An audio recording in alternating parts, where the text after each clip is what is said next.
ونستعينه ونؤمن به ونتوكل عليه ونعوذ بالله من شرور أنفسنا ومن سيئات أعمالنا من يهدي الله فلا مضل له ومن يضلل فلا هادي له وأشهد أن لا إله إلا الله وحده لا شريك له وأشهد أن محمدا عبده ورسوله أرسله بالهدى ودين الحق ليظهره على الدين كله ولو كره المشركون أما بعد فإن خير الحديث كتاب الله وخير الهدي هدي محمد صلى الله عليه وسلم وشر الأمور محدثاتها وكل محدثة بدعة وكل بدعة ضلالة يا أيها الذين آمنوا اتقوا الله حق تقاته ولا تموتن إلا وأنتم مسلمون بسم الله الرحمن الرحيم رب اشرح لي صدري ويسر لي أمري واحلل عقدة من لساني يفقهوا قولي.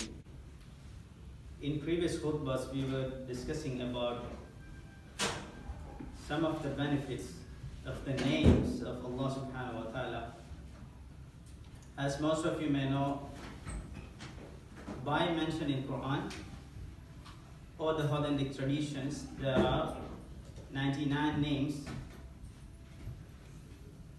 but that doesn't mean that Allah possesses only those names. Those are the names which we know, or we have the chance to know in detail. And today's khutbah, I would like to discuss about another name that's again a most common name, especially when it related with the dua, especially that's the mentioned du'as in the Quran, that is Al-WAHHAB. The word Al-WAHHAB, that's one of the famous names of Allah subhanahu wa ta'ala. The WAHHAB, the noun, the root word is from WAHHAB or hiba. That's from the word translation is gift. But that's not merely a gift that human beings are exchanging. This is something beyond that. But you can also understand in a way like this, the Wahhaba or Wahhab, the one who gives a gift that does not expecting anything in return. The one who gives with expecting anything in return. Usually, when we give a gift, like we receive something, or like we expecting to receive something, and then we exchange the gift. And it's very rare in human gift exchange that we don't expect anything in return and we simply give a gift. So Al-Wahhab or the Wahhaba, which means like giving or the continuous giver of anything or all things with no expectation of anything in return. Allah subhanahu wa ta'ala is the possessor of everything that human beings are enjoying or in the knowledge of the human beings. If you think about this world and this universe, we actually know only few about this world and we are enjoying only few things. There are enormous things in this universe which still we are not enjoying, or it's outer circle of our knowledge or human knowledge. And Allah subhanahu wa ta'ala is the possessor of all things.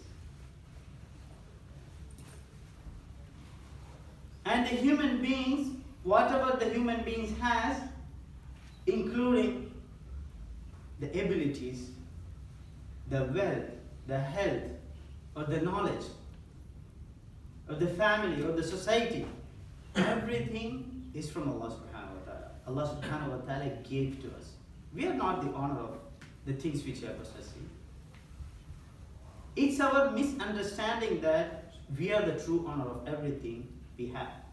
It's not the case according to the Islamic belief. The honor is Allah subhanahu wa ta'ala. And Allah subhanahu wa ta'ala gave to us. Of course, we need the humans like an effort to get it. If you need a specific thing. But in general, Allah subhanahu wa ta'ala gave to every human beings, either believing or non-believing. And depend on how you believe, how your taqwa, how your iman, then it may vary from person to person. So Al-Wahhab is including everything that human being possesses, that given by Allah subhanahu wa ta'ala, and to have a humanly understandable receiver of all these things, we need our own effort. For example, if you need to have enough knowledge, you need to have the systematic study and everything. If you need money, if you need human help, or if you need the human wealth, you need to have certain strategical way of taking those things. Other things are Allah subhanahu wa ta'ala is give to all human beings. That's the name stands for Al-Wahhab. It's not just the gift, but the one who is giving everything that's humanly can possible, or beyond that. What I mean by beyond that, whatever in our information still is very limited, and Allah subhanahu wa ta'ala already gave to us even beyond our limit or beyond our understanding. That's one way of understanding the Wahhab. In Quran, by this noun itself, at least 3 places are mentioned in exact word, the Wahhab.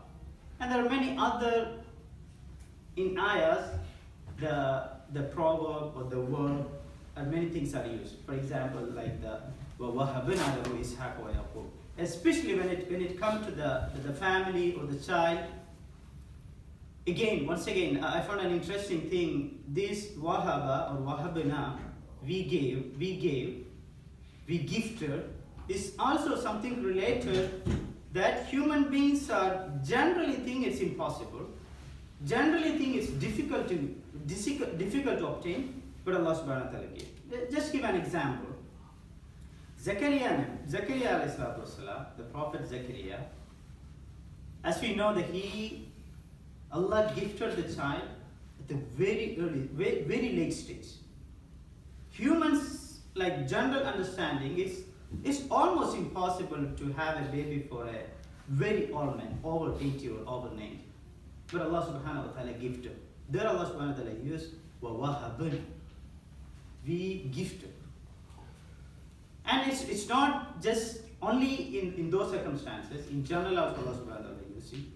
And also in other case, in case of Maryam, again the word has been used.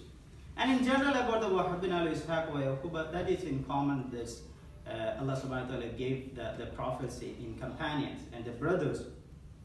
Those also mentioned. But the interesting point is about the word and its various circumstances that mentioned in the Holy Quran. The other thing is related with the dua. If you simply have a look of the du'as that's mentioned in the Quran, especially start with Rabbana, you can see many words related to Wahhab. Rabbana hab lana min ladunka. Those kind of things you can constantly see in the Holy Quran, especially it's related with the dua. So why so? Because as I told, Al-Wahhab, indeed the one who is giving and giving, continuously giving with no expectation in return, nothing in return. But if you ask, then it is even more. If you ask with the name of, especially this Wahhab, innaka antal Wahhab, if you add this phrase into your dua, indeed you are the Wahhab, you are the one, indeed Allah is the one who is giving even without asking.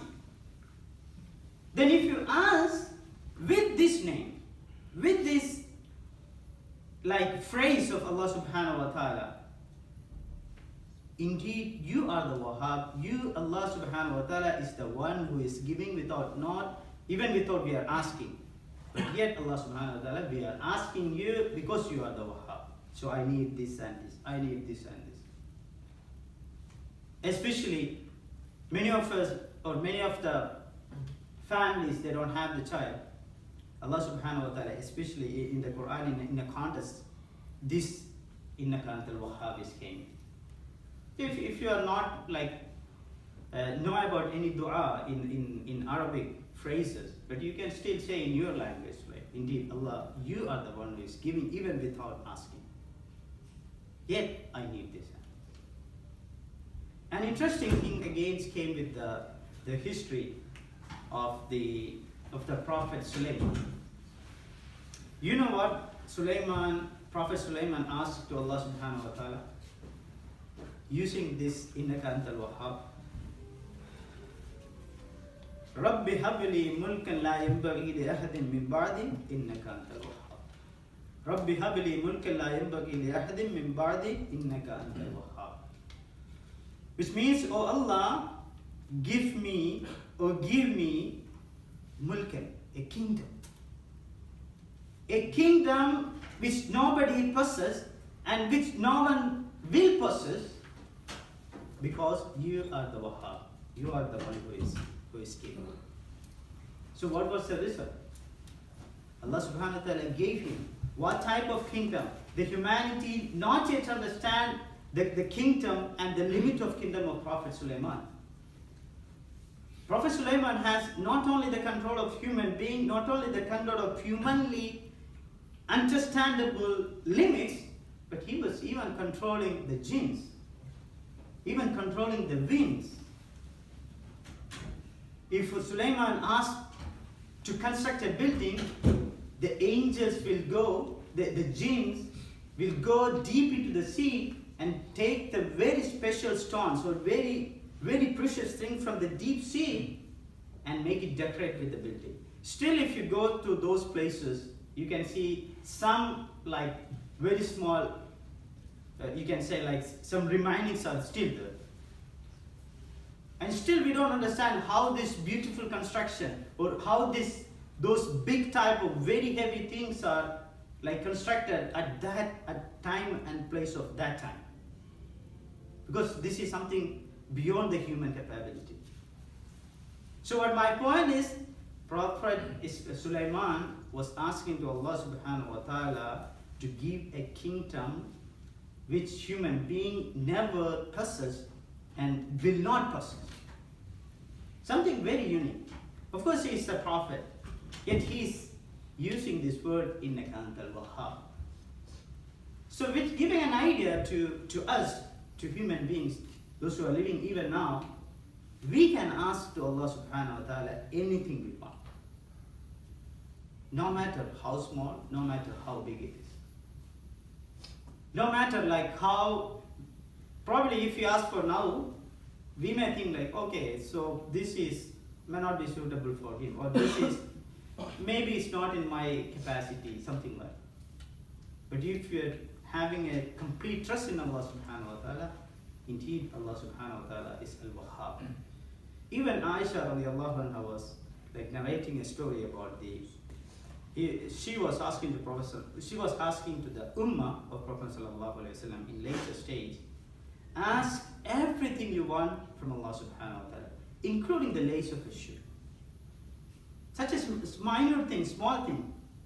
The understanding is like, even such a small thing, if Allah subhanahu wa ta'ala doesn't decree to have a new shoe, it will not happen. So there is no limit of asking from Allah subhanahu wa ta'ala, both in the smallest or in the biggest of biggest. You can ask anything if you want. The only thing you need to have a trust in Allah subhanahu wa ta'ala, because He is al-Wahhab.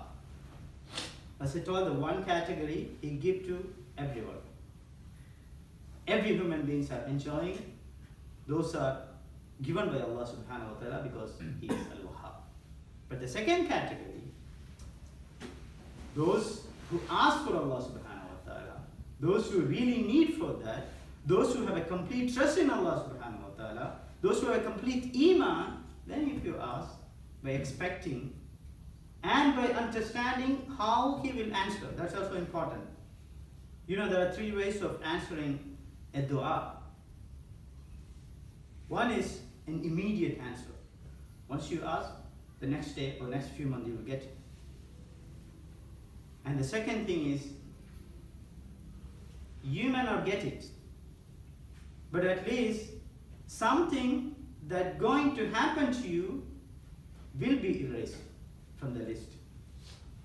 We don't know how it's We ask for certain thing, probably we don't see in a visible or an experienced answer for that.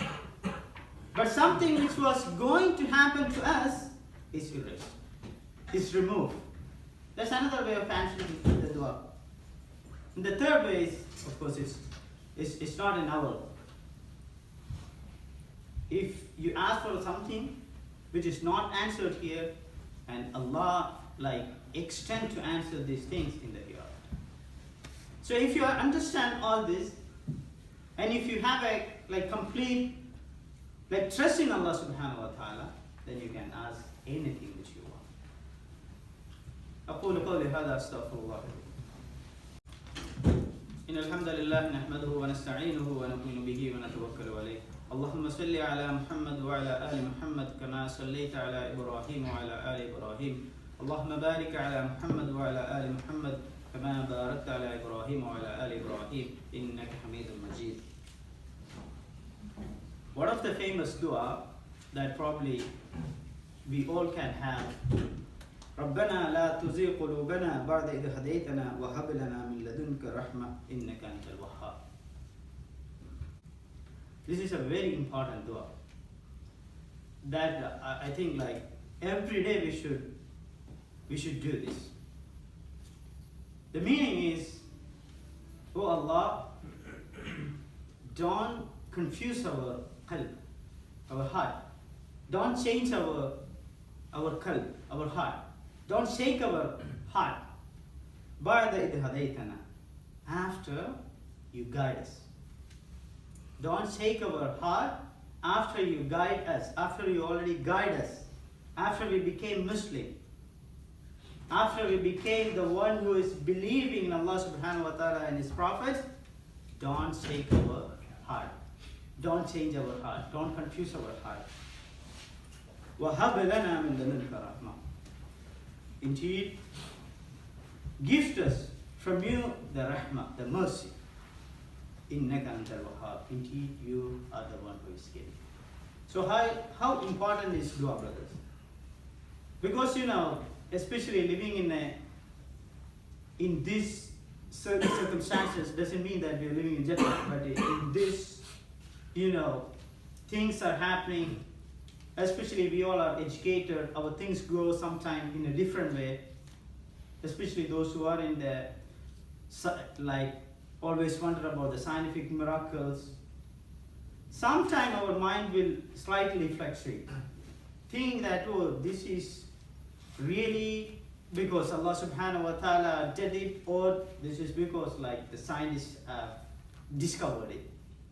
Sometimes it goes to an extent that we forget about the power behind that. As I told, everything to achieve, we need humanly possible efforts.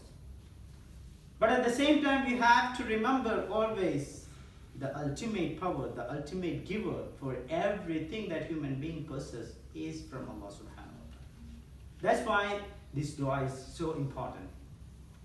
We ask Allah subhanahu wa ta'ala to keep our heart in firm belief of Allah subhanahu wa ta'ala. We ask Allah subhanahu wa ta'ala to keep our heart as a Muslim, as a strong Muslim.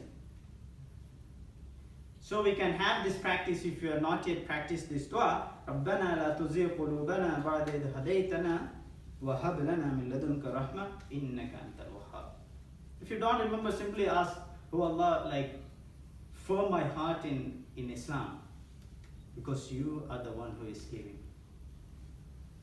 I ask Allah subhanahu wa ta'ala to give us, to gift us the knowledge we have to utilize to better understand about Allah subhanahu wa ta'ala, so that we can become a better human being, so that we can become a better pious person. اللهم اغفر للمؤمنين والمؤمنات والمسلمين والمسلمات الأحياء منهم والأموات إنك مجيب الدعوات يا قاضي الحاجات.